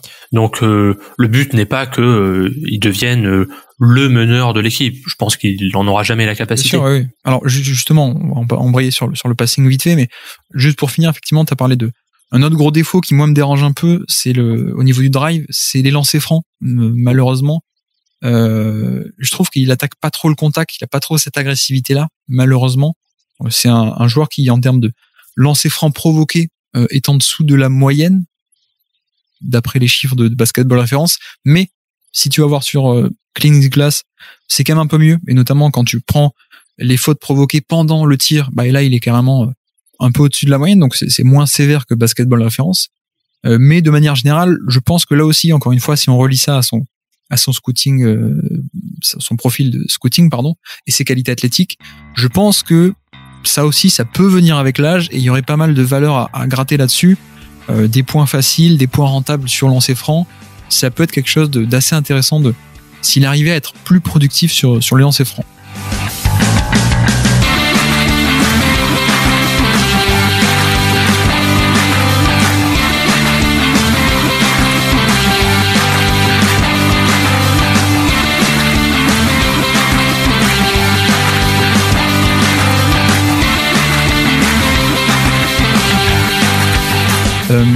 Donc du coup on parlait du passing, voilà. Tu disais ça ne deviendra pas un meneur. Je sais pas à quel point la franchise comptait en faire un meneur ou un playmaker. Qu'est-ce que toi tu t'en avais comme écho? Non, je pense pas que ça soit l'objectif. D'accord, ok. Non, le meneur c'est D'Angelo Russell, et en plus Towns a une certaine capacité de playmaking aussi, même si bon il a des défauts, mais donc non, ça, je pense pas que ça ait jamais été le but. C'est pas comme quand il y a 2 ans ou 3 ans, je sais plus, ils avaient essayé de faire de Wiggins le meneur de l'équipe. Ça n'avait pas marché d'ailleurs. Non, c'est pas le but. D'accord. Ok. Après, le fait est que pour devenir, sans parler de devenir un meneur ou pas, mais pour devenir une superstar, il va falloir un certain niveau quand même de capacité à créer pour autrui. Alors pas forcément d'aller taper les 10 ou 12 passes de moyenne, mais simplement d'avoir ce côté un peu stratège et cérébral sur des pick and roll, sur des drives, de créer du jeu pour autrui. Donc ça c'est un peu ma question. Est-ce qu'il peut y arriver ou pas? C'est vrai qu'actuellement il a des chiffres. Par exemple, il a un assist percentage qui est très très haut, mais en même temps c'est parce que il a un très fort usage quand il est sur le terrain. Donc il a souvent la balle, donc forcément quand il y a une assist qui survient, elle est de lui. Mais donc quand on prend cette stat de l'assist percentage et qu'on la recoupe par l'usage, par son utilisation, là il est tout de suite un peu plus moyen, voire même plutôt vers le bas fond du classement. Si on prend les joueurs avec plus de 25% d'usage, donc encore une fois une certaine dose de responsabilité, il est 50e sur 57e dans cette capacité à faire des actions, à être un playmaker par rapport au nombre de ballons qu'il reçoit. Donc 50e sur 57e, c'est plutôt le bas fond du classement. On est au niveau de Anthony Davis, Tatum, Jaylen Brown, Embiid, etc. Et du coup, moi j'avais une question à te poser par rapport à ces chiffres un peu bruts ou ces stats un peu avancées. Je pense pas qu'il y ait non plus une fibre de playmaking, comme on l'a dit, qui soit naturelle. Mais d'abord, avant ça, peut-être te poser la question. Finalement, est-ce que tu peux nous décrire son rôle et son utilisation au sein de l'attaque de Minnesota rapidement? Parce que est-ce que c'est plutôt un joueur qui va opérer sur pick and roll? Est-ce que c'est plutôt un joueur qu'on va responsabiliser quand il est sur le terrain, ou au contraire qu'on va essayer de faire jouer sans ballon à côté de Karl Anthony Towns ou de D'Angelo Russell? Voilà, quelle est son utilisation cette année à Minnesota? Alors, c'est un joueur qui est quand même la plupart du temps, qui a souvent la balle en main, mais un peu moins, il me semble, que l'an dernier. Juste pour prendre d'ailleurs un exemple assez précis, ils alternent beaucoup dans la remontée de balle entre lui, Russell et Beverley. Beverley étant celui qui l'a le moins. Il est assez systématiquement aligné avec Towns pour profiter de la gravité de Towns. Finch tient vraiment à mettre les deux ensemble, alors que c'est Russell qui joue avec le banc et qui sort le premier dans les line-up parce que lui a cette capacité à apporter de la gravité aux autres. Et donc on sent qu'il y a beaucoup de travail qui est fait par le coaching staff pour faire marcher le duo Edwards-Towns et pour créer des pick and roll, mais de manière un peu, enfin, toutes sortes de pick and roll, pas seulement des pick and roll classiques, mais toutes sortes de systèmes autour des deux. Il est donc la plupart du temps, il est quand même au centre de l'attaque. Il est rarement en train d'attendre dans le corner comme un arrière ou un ailier, disons classique, qui soit pas une star. Et c'est pour ça qu'il a peu de possessions où simplement il coupe sous le panier, ou alors il sort d'un écran. C'est pas trop son jeu. C'est quelqu'un qui ne bouge pas tant que ça sur le terrain, qui est souvent soit balle en main et donc en isolation, soit sur pick and roll, mais pas forcément porteur de balle, mais intégré à un pick and roll où il va mettre un écran pour Towns ou pour Russell et qui vont jouer à 3 comme ça. Et c'est aussi un joueur qui est mis en position, et c'est vrai que ça on en a pas trop parlé dans son scoring, qui est mis en position défensive pour pouvoir être dans un rôle de playmaking défensif, c'est-à-dire de couper très agressivement les lignes de passe pour profiter de son explosivité pour finir en transition. Et là, de ce point de vue-là, il y a eu une amélioration énorme par rapport à l'an dernier, où il a beaucoup plus de contre-attaques qui lui sont offertes. Et on sent que Finch essaye d'utiliser ses armes physiques, athlétiques de Edwards, notamment en le faisant jouer un peu comme, alors là encore, la comparaison est purement technique, quoi, un peu comme Giannis sur les phases de transition, c'est-à-dire Edwards va souvent chercher le rebond défensif et va lancer la contre-attaque à toute allure, en profitant de son accélération et de son poids aussi, de ses capacités physiques, soit pour finir au cercle avant que la défense soit vraiment remise en place, soit pour trouver Malik Beasley ou D'Angelo Russell qui auraient suivi la contre-attaque. Donc c'est dans ces moments-là qu'il est le plus en mouvement, disons, dans ces moments de transition, qu'il joue sur sa capacité à prendre des rebonds, parce que c'est un assez bon rebondeur pour sa position. Et sinon, le reste du temps, oui, il est utilisé principalement balle en main ou proche de la balle, disons. Et alors justement, balle en main, comment tu juges un peu sa capacité à créer sur pick and roll ou sur pénétration, peut-être son côté un peu cérébral, sa capacité à lire le jeu, à prendre des décisions, et autre partie, sa créativité. Comment est-ce que tu la situes à peu près? Je dirais pas que c'est une créativité d'élite, mais c'est, comme je le disais tout à l'heure, un joueur qui me semble est en phase d'apprentissage qui s'est donné à lui-même en quelque sorte, et donc qui ne va pas toujours se comporter de la même façon selon les matchs, qui observe beaucoup les match-ups, qui parfois va être plus tenté d'appeler des écrans, parfois plus de jouer en isolation quand il sent qu'il peut avoir le bon match-up sur un switch. Il est très intéressant, je trouve, dans sa manière parfois de se repositionner sur pick and roll. C'est-à-dire que c'est lui qui va être le ball handler principal au départ. Il appelle un écran ou deux, ça dépend, hein.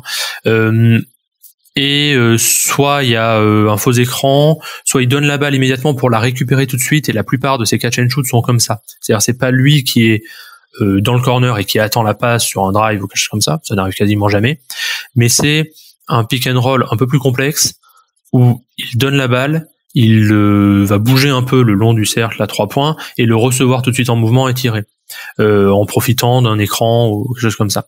Pas vraiment un hand-off, mais pas loin, enfin quelque chose, une sorte de faux hand-off, quoi, quelque chose comme ça. C'est là d'ailleurs où l'inventivité de Chris Finch est assez intéressante à regarder. Mais bon, du point de vue de la créativité, on sent bien qu'il le staff ne cherche pas à le mettre systématiquement dans la position du porteur de balle, mais au contraire à créer une sorte de polyvalence, c'est-à-dire à l'utiliser de manière alternative, en arme comme poseur d'écran, parfois en isolation, parfois en pick and roll, ce qui fait que en fait son utilisation est assez variée. Ça donne l'impression qu'il est tout le temps en train de tirer à 3 points en isolation, mais c'est pas vraiment le cas. C'est que c'est le plus spectaculaire. Mais en fait, ça serait intéressant d'ailleurs d'avoir je crois, enfin, j'ai jamais vu ça, j'ai jamais trouvé ça, mais la carte de ses déplacements, parce qu'il y aurait, on verrait qu'il bouge beaucoup autour du sommet du cercle à 3 points. Il y a pas mal de mouvements qui se jouent par là. Et d'ailleurs, c'est comme ça que le système de Finch marche. C'est-à-dire que tout là bouge à 2-3 joueurs qui tournent, qui font des faux écrans, qui font des faux pick and roll, des choses comme ça. Mais ce qui montre aussi, c'est peut-être cette utilisation un peu variée, que il est pas si bon que ça en tant que attaquant qui peut attaquer frontalement balle en main. Si on essaie un peu de diversifier son jeu, moi je trouve que il y a des flashs au playmaking qui sont extrêmement impressionnants par moment. En termes de créativité ou en termes de choses comme ça, mais c'est vrai que dans l'ensemble, ça reste des flashs et pas un jeu consistant et complet sur la créativité. Je parlais tout à l'heure d'adaptabilité, il a pas forcément ça non plus à un très haut niveau, le fait de s'adapter en mouvement, d'avoir la vision un peu périphérique pour savoir où aller, comment s'ajuster, etc. Mais c'est vrai que ce sera quand même à surveiller l'évolution de son playmaking, parce que ça peut aussi à rajouter de la valeur encore une fois petit à petit, et s'il arrivait à un peu s'améliorer là-dessus. Après l'autre aspect de son jeu en passing, c'est que malheureusement il y a quand même beaucoup de déchets dans son jeu actuellement. Il a un turnover percentage vraiment très haut. Bon, tu me diras, il est au même niveau que des joueurs comme Trae Young, LaMelo Ball, Luka Doncic, voire même Stephen Curry. Bon, c'est pas non plus des comparaisons honteuses, mais le problème c'est que ces joueurs-là, Trae Young, LaMelo Ball, Doncic, ils ont une capacité à créer des passes qui est évidemment beaucoup plus grande. Et donc finalement, quand tu fais le ratio entre les deux, si tu fais le différentiel entre à quel point tu es capable de créer contre à quel point tu as du déchet, bah forcément que Trae Young, LaMelo Ball et Doncic vont être beaucoup plus rentables. Et même d'ailleurs, je me suis un peu amusé à faire le ratio justement entre son assist par usage divisé par son turnover percentage. Et là, il est carrément 53e sur 57 joueurs en termes parmi les joueurs qui ont un certain nombre de responsabilités, pas mal de responsabilités. Donc, clairement, il est tout en bas du classement en termes de à quel point ton passing game est rentable. Donc, ce qui est pas forcément une bonne nouvelle, mais après, je crois que c'est toi qui le disais tout à l'heure, au tout début, mais à quel point aussi est-ce qu'il y a des turnovers là-dedans qui sont peut-être dus à des pertes de balles simplement, et pas forcément à des mauvais choix de passe. Ça peut aussi rentrer en compte là-dedans. Mais c'est vrai que pour l'instant, dans sa globalité, on va dire, le passing game de Edwards n'est peut-être pas encore rentable du tout. Donc là aussi, potentiellement, marge de progression. Oui, je pense que c'est tout à fait ça, et que alors là, j'ai pas les chiffres, hein, mais comme ça, là, il me semble empiriquement que la plupart de ses turnovers, c'est quand il va au cercle et qu'il perd la balle. D'accord. au contact. Et qu'en fait, il est assez peu intercepté, me semble-t-il. Là encore, faudrait voir avec des chiffres un peu plus précis. Mais c'est beaucoup ça. Même si on pourrait aussi argumenter que finalement, même quand tu perds la balle sur drive, tu peux aussi te dire que ça peut être inclus dans le passing, ou en tout cas dans l'intelligence de jeu, parce que bien sûr. Ça peut être aussi le fait de pas reconnaître que tu as 3 défenseurs devant toi et tu fonces dedans, de pas reconnaître que tu as un défenseur qui vient aider sur toi depuis le côté fort ou le côté faible, etc. quoi. Donc, oui, absolument. C'est vrai que c'est pas que des passes mauvaises, des passes risquées, mais ça peut aussi être inclus d'une certaine manière dans l'intelligence de jeu et dans, encore une fois, ce que j'aime bien dire, l'adaptabilité en mouvement. J'essaie de retrouver là justement la proportion ouais, donc là on est à 60 selon basketball référence. Eux ils séparent les turnovers en 2 parties. Il y a 60 mauvaises passes comme ils disent et 40 ballons perdus. Donc c'est vrai que c'est un ratio quand même assez d'habitude il y a plus de mauvaises passes que de balles perdues. Donc il en fait quand même beaucoup, hein, comme tu dis, des balles perdues sur drive. Donc voilà, je pense que là-dessus aussi il y a pas mal de valeur à aller chercher. S'il était capable de réduire ces déchets, ça aiderait beaucoup.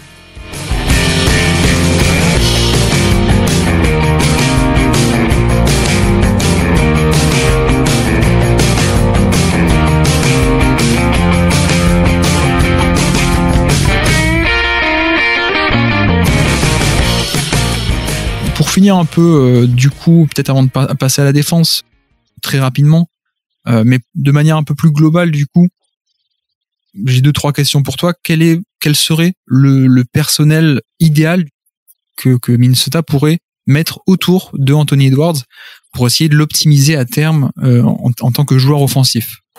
Je pense que c'est déjà pas mal, que c'est mieux que l'an dernier, que le 5 majeur fonctionne plutôt bien.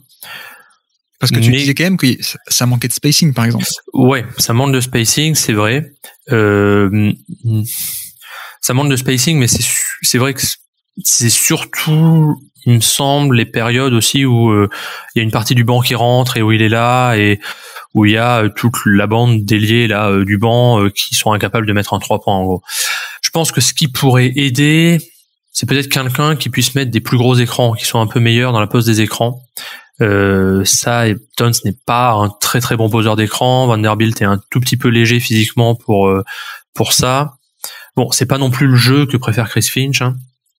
Donc ça c'est peut-être pas, même s'il y avait, peut-être que c'est pas comme ça que ça marcherait. Peut-être aussi de la finition verticale, peut-être aussi. Ouais, voilà, ça pourrait aider. C'est ça, peut-être un peu. Quelqu'un qui soit capable d'avoir une gravité de finisseur pour attirer des défenseurs et libérer des drives à Edwards, ça pourrait être assez utile, ça, ouais. Je pense que ça pourrait être utile. Et en termes de backcourt, par exemple, ma question c'est surtout ça. Est-ce que le fait d'avoir un D'Angelo Russell à côté, c'est le profil idéal, ou est-ce que peut-être il faudrait mieux avoir quelqu'un qui porte moins la balle et qui permettrait que Edwards soit plus responsabilisé à la création? Comment tu vois ça, toi? Non, ça pour le coup, ça me paraît pas mal parce que alors déjà, ils jouent pas tant de temps ensemble en moyenne parce que donc Russell sort souvent beaucoup plus tôt. Et puis Russell en fait est plutôt disposé, vu son shoot, à prendre des catch and shoot, même s'il en prend pas tant que ça, mais je pense que c'est beaucoup mieux d'avoir un joueur comme lui plutôt que je sais pas, j'ai pas d'exemple qui me vient, mais je sais pas, je pense à De'Aaron Fox en premier, c'est juste comme ça, mais le profil de joueur dont le shoot n'est pas très fiable, disons, et qui est plus un driver. Je pense que le fit avec D'Angelo Russell est plutôt pas mal offensivement, et je m'inquiète pas trop là-dessus parce que je trouve aussi que Chris Finch a une vraie inventivité et qu'on sent que autant ça a commencé un peu de manière laborieuse la saison offensivement. Là, dans le dernier mois, on voit que il y a une vraie amélioration du point de vue de la synergie entre les 3 principaux joueurs de l'effectif. Donc, je trouve que là, il y a, je m'inquiète pas trop pour ça. C'est le bon profil à mettre à côté de il me semble. Et surtout, le bon profil, c'est Towns pour le coup. C'est-à-dire avoir un joueur comme ça qui puisse jouer à la fois le pick and roll, le pick and pop, qui apporte de la gravité, c'est essentiel pour libérer les lignes de... Et qu'il y a même un peu de création pour utiliser Edwards sans ballon. C'est vrai que c'est assez sympa. Je dirais là pour le coup que une amélioration possible, ça serait que Towns s'améliore dans la passe, c'est-à-dire qu'il arrête de balancer des passes parfois qui sont impossibles à faire parce qu'il veut faire comme Jokic, et qui sont un peu plus raisonnables, disons, dans ses passes. Plus simple, un peu plus basique. Voilà, c'est ça, pour offrir plus d'opportunités à Edwards. Et peut-être que là, jouer un peu plus sur les cuts d'Edwards pourrait être utile, parce qu'il a un sens pour ça, mais il est assez peu utilisé comme ça. Ok. Autre question que j'avais pour toi, ton avis m'intéresse beaucoup. Si tu dois définir 3 scénarios, je vais te demander un scénario pessimiste, un scénario raisonnable et ensuite un scénario optimiste, très optimiste. Quel niveau de carrière tu mettrais derrière ces 3 scénarios? Quelle est la carrière la pessimiste de Anthony Edwards en termes de développement dans 10 ans? Quel est le scénario raisonnable qu'on pourrait attendre de Anthony Edwards? Et quel est le scénario optimiste? Est-ce qu'on peut aller jusqu'à All-NBA, voire même MVP ou top 5 all-time? Voilà. Comment est-ce que tu jaugerais un peu ces 3 cas de figure? Alors, le scénario pessimiste, enfin, peut-être que je suis trop optimiste, même s'il y a toujours un fond de pessimisme. Pessimiste hors blessure et catastrophe, évidemment. Bien sûr, ouais, bien sûr. Ça serait que sa progression s'arrête, tout simplement, et que il reste ce joueur-là avec un 3 points qui, comme tu le suggérais tout à l'heure, soit un tout petit peu surévalué cette année.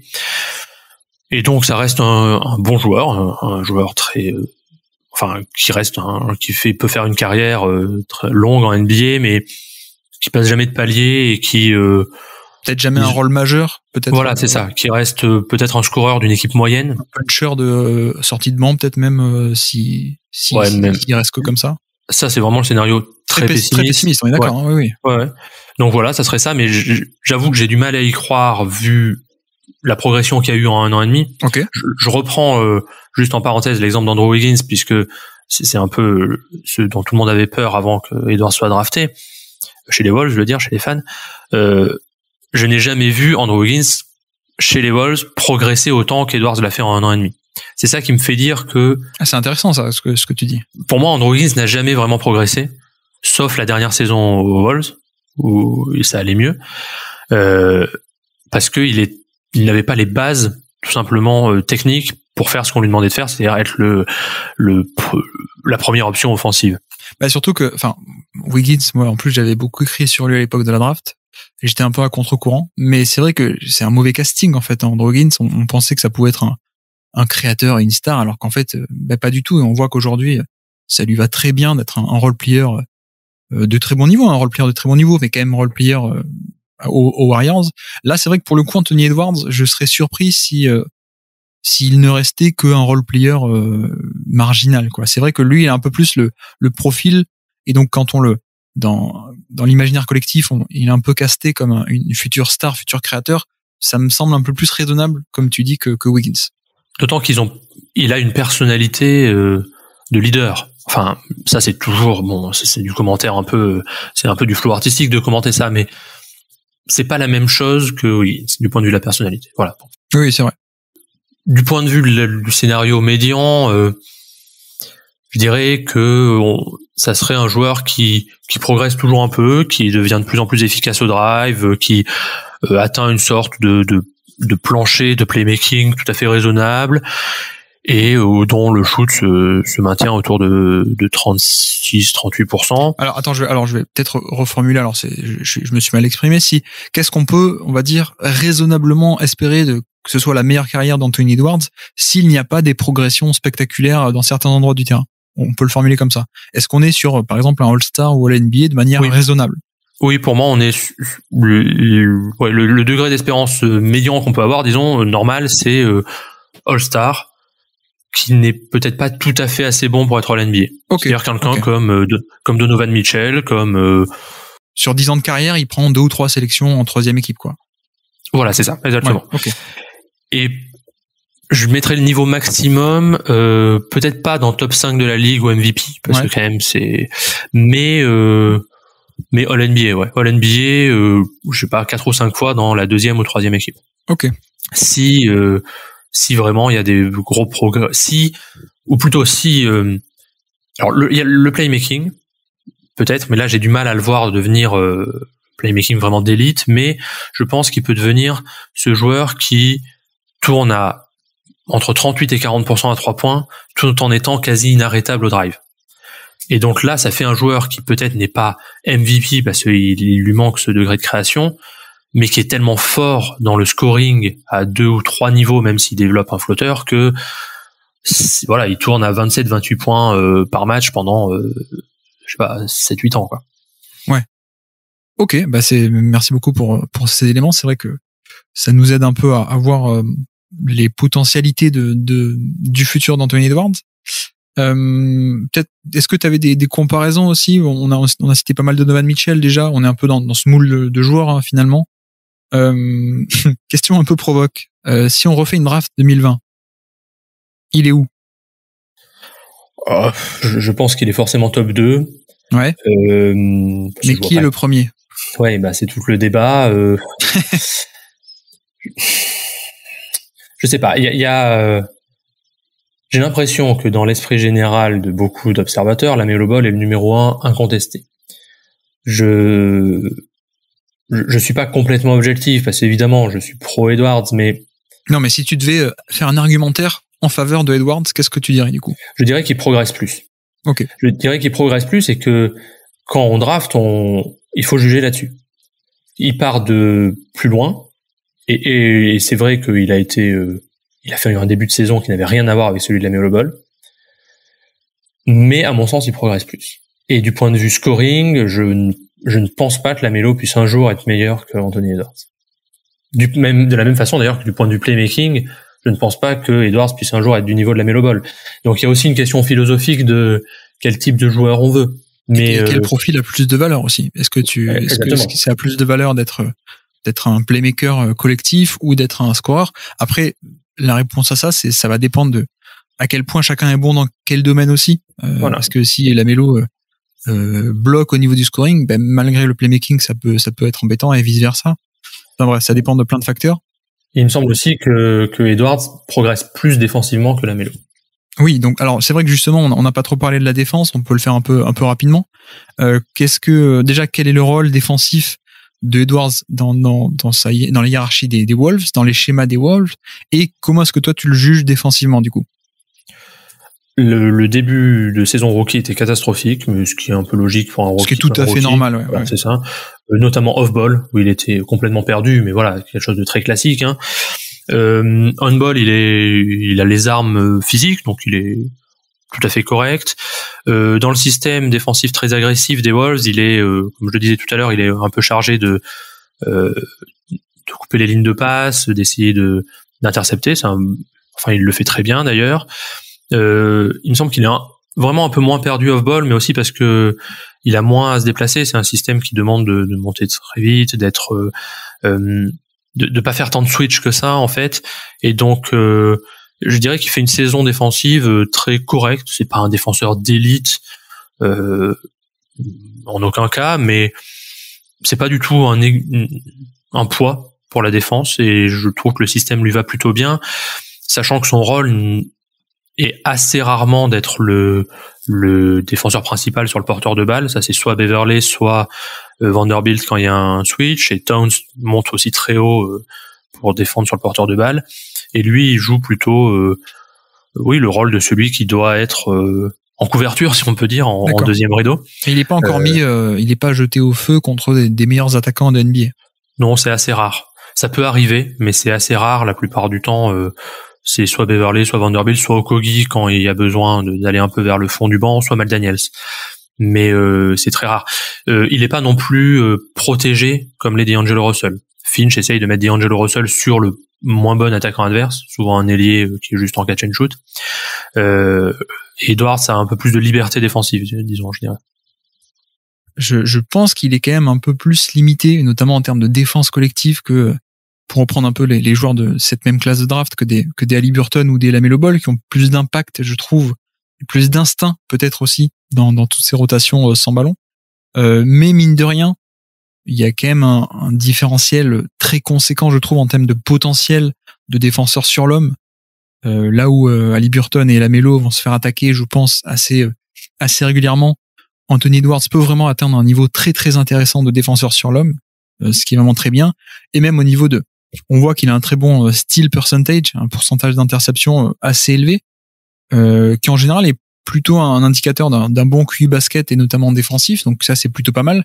Je me demande aussi à quel point ce steal percentage est boosté par les systèmes de Minnesota. On peut se poser la question où forcément, c'est des schémas qui amènent à prendre des risques et à créer des turnovers. Donc lui aussi, il peut aussi en profiter de ça. Mais en même temps, quand on voit son block percentage, là, on voit qu'il est également excellentissime, ce qui rassure plutôt sur ce côté playmaker défensif que je pense qu'il peut être assez largement supérieur à d'autres joueurs de cette classe de draft. Donc de ce point de vue-là, je pense que défensivement, on n'a pas forcément un défenseur ultra élite, mais un défenseur excellent, ça c'est sûr, je pense. Donc c'est assez intéressant. C'est un très bon défenseur, et alors là pour le coup ça change complètement de ce qui se passait l'an dernier en transition. Là il s'est amélioré de manière incroyable, c'est-à-dire qu'il revient, bon ça c'est juste une question d'effort, il s'est mis à courir, quoi. Il s'est mis à courir, et puis surtout tu parlais de son block percentage, c'est souvent dû à des contres en transition, des chase down block, là pour le coup il est vraiment bon là-dessus, et je voulais dire autre chose et j'ai oublié, donc voilà. c'est pas très grave, t'appuies sur le buzzer quand ça te revient.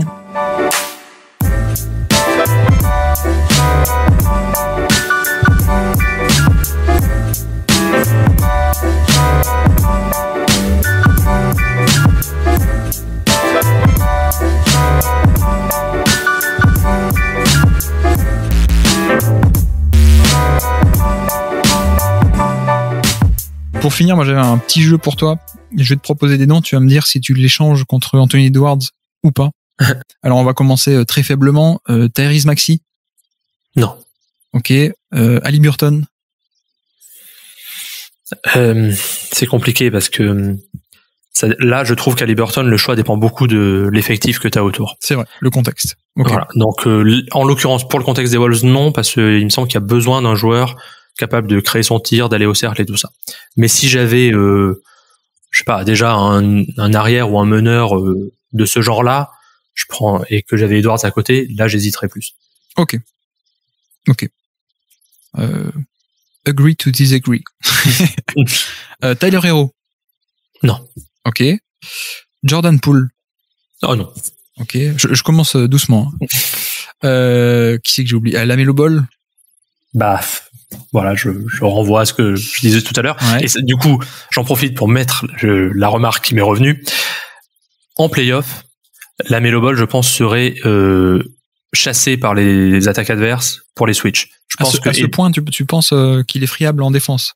Ouais, physiquement, oui, je pense. Ok. Et Edwards, non. Et d'ailleurs, la plupart du temps, les équipes, les adversaires ne le font pas. Parce qu'ils savent qu'il peut tenir le coup physiquement. Effectivement, c'est ce qu'on disait un peu sur le potentiel défensif qui était plus gros d'Anthony Edwards. Si on monte un peu en gamme, alors tu vas me dire il est blessé, mais Michael Porter Jr. Si je te propose là Porter Jr. à 100% physiquement, est-ce que tu échanges contre Edwards?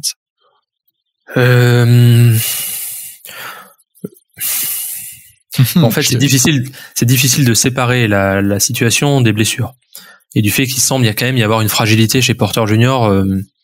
Qui est là un peu depuis le début. Donc dans l'hypothèse où il est à 100%, tu peux dire Joker si tu veux. Je pense que je garde Edwards, mais parce qu'il y a quand même des défauts dans le jeu de Porter, aussi bien en défense que dans le playmaking, qui font que je garde Edwards. De'Aaron Fox. Je garde Edwards parce qu'il est plus jeune et. Ok, ça peut être un argument. Ouais. Darius Garland. Ça c'est intéressant. Non pas que les autres ne l'étaient pas, mais là Là, t'es un peu plus tenté que d'habitude, tu veux dire. Ouais.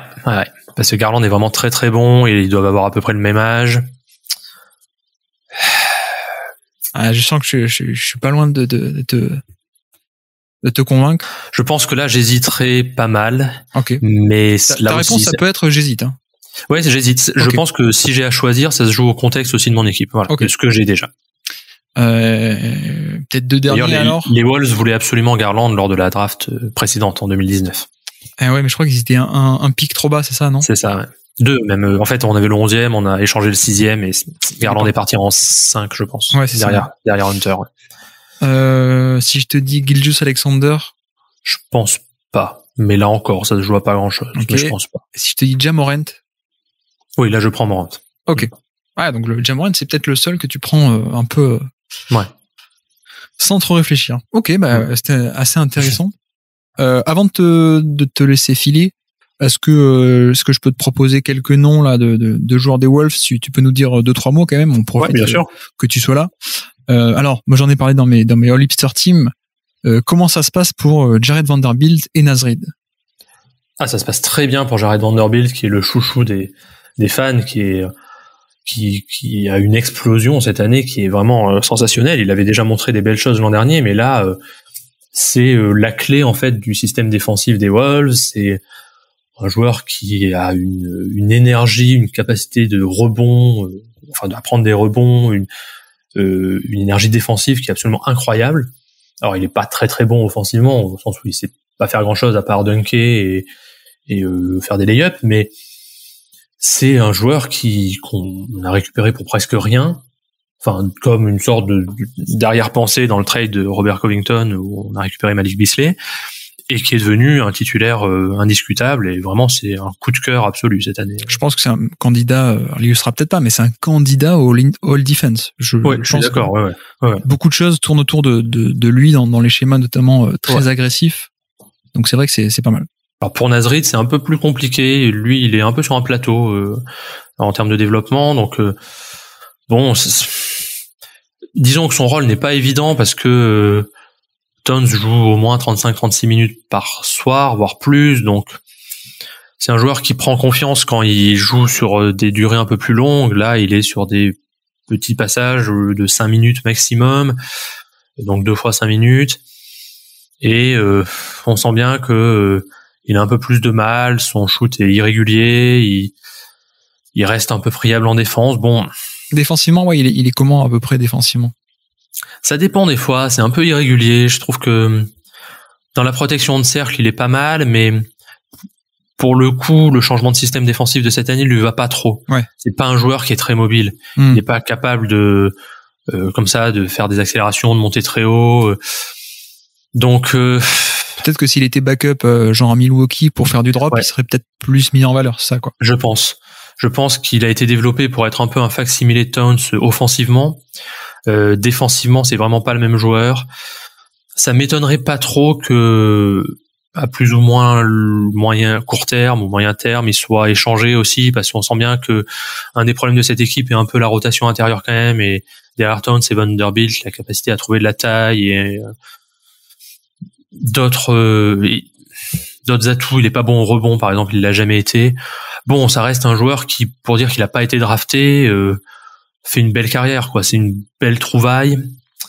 Je pense que là, il a peut-être atteint une limite dans la manière dont il est utilisé, et peut-être aussi dans son développement, hein, je sais pas, mais il reste encore très jeune, il doit avoir 21 ans ou 22. Peut-être que s'il explosera, ce sera ailleurs qu'à Minnesota, en tout cas. Ça, oui. C'est... Et bon, on l'a transformé en quelque chose alors qu'il n'était rien en termes d'assets. Donc, c'est vrai. De toute façon, c'est déjà quelque chose de gagné, et il aura joué, il aura été de toute façon pendant 2 ans et demi très honorable dès qu'il a joué. Donc. Mais je pense même que si Minnesota veut passer des caps, je pense qu'un des premiers axes d'amélioration d'un point de vue construction d'équipe, ce sera de trouver comme tu disais, une meilleure rotation intérieure. Donc je suis pas sûr qu'il soit conservé finalement après cette année à Minnesota. Enfin, peut-être je me trompe, tu me dis, mais non, mais je crois que bien sûr. Mais ce sera intéressant de le voir peut-être ailleurs dans une équipe, je sais pas moi, Orlando, Détroit, où il aura un peu plus de place. Moi, j'aimerais bien voir ça. Orlando avec leurs 4 autres pivots. Oui, c'est vrai. Ouais. C'est vrai. Josh Okogie, on parlait un peu hors antenne là. Tu me disais qu'il avait atteint un niveau offensif beaucoup trop insuffisant pour jouer cette année, quoi. Ah oui, c'est le pauvre, mais c'est le cas depuis le début de sa carrière, où en catch and shoot, c'est calamiteux. Je crois que je m'étais amusé à faire ça, enfin amusé entre guillemets, pour le compte T-Wolves depuis 4 ans, les stats en catch and shoot sur toute la ligue, et il est avant-dernier ou avant-avant-dernier. Il n'a pas de shoot. Il ne progresse pas du tout offensivement. Alors ensuite, défensivement, ça reste un excellent joueur. Donc, il est utilisé en gros, il n'est plus dans la rotation. Et il est utilisé soit quand il y a des absences, soit quand il y a vraiment un besoin spécifique de mettre quelqu'un sur un porteur de balle qui soit vraiment en feu. Donc, il est envoyé, et là, il fait le boulot, hein. Défensivement, il reste très très bon. Mais c'est vrai que c'est un peu bizarre parce que quand on sait que le Minnesota a changé pour des schémas très agressifs où il y a besoin de créer des turnovers, il y a besoin de faire plein de choses comme ça où lui est très compétent, bah finalement il s'est fait un peu piquer sa place alors que la défense lui correspondait, mais parce que comme tu dis, l'attaque n'est juste pas assez bonne en fait pour qu'il soit sur le terrain. Mais en fait, il est utilisé presque comme un poste 4 maintenant. Ouais. C'est-à-dire que c'est la doublure de la doublure de Vanderbilt. Il est utilisé dans la même fonction que Vanderbilt, c'est-à-dire le gars qui peut switcher, qui apporte son énergie défensive, mais il peut pas jouer avec lui. Il peut pas jouer avec Vanderbilt, il peut pas jouer avec un autre joueur dans le line-up qui soit léger au shoot, c'est pas possible. Parce que ça tue complètement l'attaque. Ouais. Donc moi j'ai un rêve secret, c'est que Utah vienne le chercher et donne, je sais pas, un second tour par exemple. Je pense qu'il peut être utile dans une équipe où il y a plein de shooting et qui manque de défenseurs extérieurs, ce qui est exactement le cas de Utah. Ouais. Mais bon, je sais pas. Et après peut-être un mot sur Noel et sur McDaniels. Ouais, alors Noel, c'est un peu la révélation du dernier mois. Il a gagné sa place dans la rotation comme en fait porteur de balle principal du banc. Et même l'effectif a l'air de beaucoup l'aimer en plus. Ce jour-là. Il est très aimé. Il a D'Angelo Russell. Pourtant, Finch à 2-3 reprises ces derniers temps a benché D'Angelo Russell pour faire jouer Noel, et à chaque fois Russell est ravi pour Noel. C'est quelqu'un qui visiblement a un passé un peu compliqué, qui est ce genre de joueur qui bosse comme un fou, qui en veut beaucoup et qui s'est transformé en défensivement déjà, où il était très léger, il est de plus en plus solide, et puis il a l'arme du 6e homme parfait, disons. Il a un bon dribble, il a une capacité d'attaquer le cercle, il a un très bon shoot à mi-distance qui manque un peu à cet effectif. Il est pas très bon en catch and shoot, mais vraiment c'est une révélation de ce dernier mois. C'est un joueur qui est devenu essentiel, et à chaque fois qu'il a loupé un match, ça s'est senti le banc plongé complètement. Donc c'est une belle trouvaille de deuxième tour. C'est le deuxième tour 2019, je crois, et qui fait une bien plus belle carrière que Jared Culver, qui a été choisi lui en 6e. Ouais, tout à fait. Ouais. Malheureusement. Ouais.